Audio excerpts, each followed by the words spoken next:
Percepatan digitalisasi di era pandemi COVID-19 bersama saya, Muhammad Fikri. Coronavirus Disease 2019 terdengar singkat namun mempunyai makna besar bagi seluruh masyarakat dunia hingga saat ini. Kata ini tidak asing lagi bagi kita karena 2 tahun kebelakang sudah sering terdengar di berbagai media massa. COVID-19 yang mulai mewabah di kota Wuhan, China telah membuat kehebohan karena akibat yang ditimbulkan. Pertama kali terkonfirmasi 31 Desember 2019 di Wuhan, COVID-19 menyebar dengan sangat cepat ke seluruh dunia dan menjadi pandemi dalam waktu singkat. Di Indonesia sendiri, kasus COVID-19 pertama kali terkonfirmasi tertanggal 2 Maret 2020 dan terus meningkat hingga hari ini dengan kasus yang terkonfirmasi sebanyak 6.427.764 kasus. Angka ini tentu akan naik jika kita abai terhadap protokol kesehatan yang sudah digalakan oleh pemerintah. COVID-19 yang menjadi pandemi tentu berdampak bagi kehidupan. Tidak hanya satu lini kehidupan, tetapi hampir semua lini kehidupan kita. Meninggalnya ratusan ribu hingga jutaan jiwa tentu saja membuat virus ini sangat diwaspadai.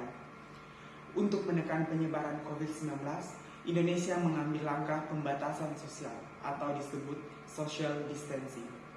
Akses publik yang dibatasi tentu akan sangat berdampak bagi kehidupan sosial ekonomi Indonesia, di mana perkembangan tingkat kemiskinan Indonesia di rentang tahun 2020 sampai 2021 meningkat, seperti dikutip dari laman resmi Badan Pusat Statistik. Social distancing yang diterapkan Indonesia untuk menahan laju penyebaran COVID-19 merubah hampir segala aspek kehidupan. Yang sebelumnya kegiatan masyarakat di luar ruangan harus ditiadakan, dan semua kegiatan tersebut harus dilakukan di rumah, baik itu kegiatan ekonomi hingga pendidikan.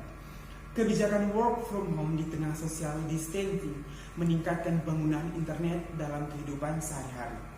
Masyarakat dipaksa untuk mendigitalisasi semua kegiatannya agar tetap berjalan dan mematuhi peraturan yang berlaku di tengah penyebaran COVID-19 yang meningkat tajam.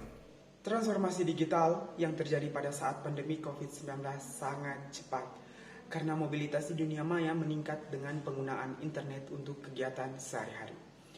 Menurut Menkominfo Johnny G. Plate yang dikutip dari situs Kementerian Komunikasi dan Informatika Republik Indonesia, bahwa pembangunan infrastruktur telekomunikasi yang tadinya hanya didorong oleh faktor disrupsi teknologi, namun saat ini COVID-19 menjadi faktor utama yang memacu akselerasi digital di semua sektor kehidupan.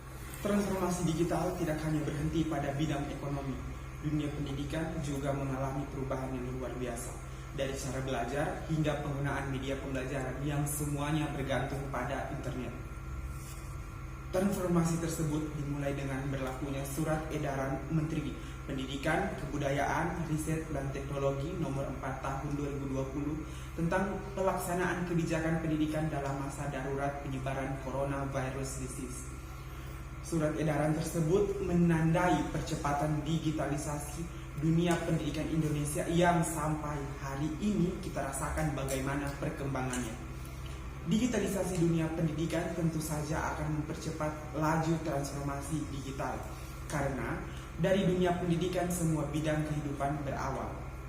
Pendidikan yang berbasis digital tentu akan melahirkan konsep dan teori yang baru dan akan sangat berguna untuk kelangsungan hidup kita ke depan, serta untuk menyiapkan diri dalam menghadapi perubahan-perubahan di masa mendatang. Pandemi COVID-19 mendorong semua lapisan masyarakat untuk memasuki dunia digital tanpa terkecuali. Hari ini, perangkat digital sudah menjadi kebutuhan primer untuk menunjang dan memfasilitasi mobilitas sosial orang-orang, sehingga digitalisasi kehidupan sudah tidak dapat dihindari. Ditambah dengan waktu yang sudah kita lewati bersama saat pandemi COVID-19 berada di puncak tertinggi penyebarannya. Dengan melihat ke belakang, kita bisa tahu bahwa perubahan itu terjadi sangat cepat dengan faktor yang sangat tidak terduga. tahun 2020 dan 2021 menjadi tahun yang berat bagi kita semua. Tidak hanya ruang gerak yang dibatasi, tetapi juga kita dituntut untuk melakukan perubahan kebiasaan dengan digitalisasi segala aspek kehidupan, mulai dari sosial ekonomi hingga pendidikan yang terasa dampaknya bagi kita yang berada pada lingkungan pendidikan khususnya. Tahun 2022 menjadi tahun pemulihan bagi Indonesia dalam menata kembali apa yang telah terganggu di tahun sebelumnya, dengan pembenahan maksimal melalui kebijakan-kebijakan yang diterapkan. Sulitnya kehidupan saat pandemi COVID-19 sudah kita rasakan.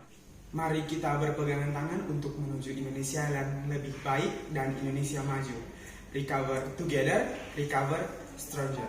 Saya Muhammad Fikri dari Universitas Tadulako oleh Universitas Mataram untuk Indonesia. Sampai jumpa.